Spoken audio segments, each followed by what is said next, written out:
This is the Devil's Tower in Wyoming. It stands 867 feet tall. It's also known as the Mateo Teepee or the Grizzly Bear's Lodge. The earliest documentation of European encroachment was in 1859 during the Yellowstone expedition. In 1906, President Theodore Roosevelt made it the first national monument. The first climb up the mountain was in 1893 by way of this rickety little ladder, and now about 5,000 daredevils each year will climb to the top of Devil's Tower, and there have only been 5 fatalities to date. But we're not here to talk about those nut jobs. We're here to talk about this American hero, Mr. Hold My Beer himself. In 1941, George Hopkins wanted to try a stunt no one else had attempted. George's bright idea was to jump out of an airplane with a parachute and land on top of Devil's Tower. Problem being that the top of this tower is only about the size of a football field. The plan was for the airplane to throw down the rope that he would need in order to climb down. George landed on top of the tower, but the rope didn't. Hopkins kept his jump a secret. Whether he wasn't sure that the National Park Service would allow the jump, or whether he wanted to just maintain some mystery, he performed his jump without the consent or knowledge of the National Park Service.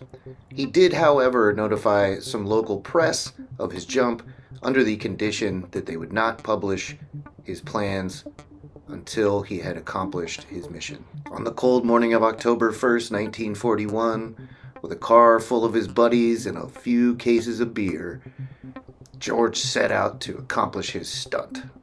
Hopkins took off in a small plane and jumped out over Devil's Tower. The plan was simple. Hopkins would jump out of the plane, land on top of the Devil's Tower, at which point, right afterwards, some climbing supplies would be dropped down right after him. Unfortunately, this is where Hopkins' plan failed. Although he landed safely on top of the tower, the climbing supplies did not. Without a way down, George was effectively marooned on top of the tower. George soon realized that his plan was further flawed, as the rope, had it made its way on top of the tower, was still 200 feet too short to make it to the bottom.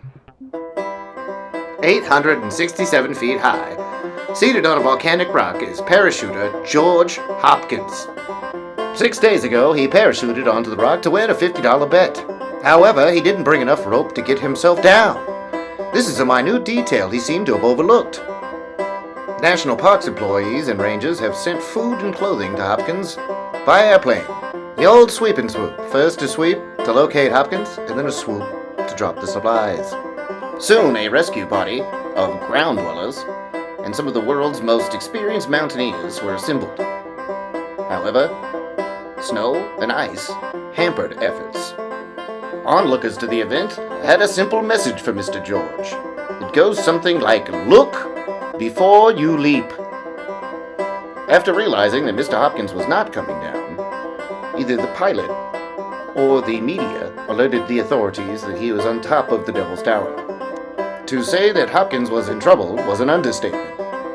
Another plan to give Mr. Hopkins some rope soon unfolded. However, the rope became tangled and froze due to cold conditions on top of the tower. Hopkins tried and tried, but could not untangle the frozen knots. The United States Navy offered use of a helicopter. The Goodyear Tire Company offered use of their blimp to rescue Mr. Hopkins. Those rescue attempts were deemed too dangerous, so Mr. Hopkins would spend the next 6 days on top of the Devil's Tower. Supplies were regularly dropped to Mr. Hopkins, including some food and a bullhorn. At one point, Mr. Hopkins requested some whiskey, which he claimed was for medicinal purposes. Finally, the Park Service determined that it would be better for someone to rescue Mr. Hopkins more personally. The man tasked with the mission, Jack Durrance, the greatest climber known to mankind. Jack Durrance had climbed the tower just a few years earlier and was deemed the most qualified. Old Jackie was more than happy to help and quickly ditched school in New Hampshire to make his way to the Devil's Tower in Wyoming. 6 days later, Durrance successfully climbed the tower and helped Hopkins down. Hopkins sure was tired after his week on top of the tower.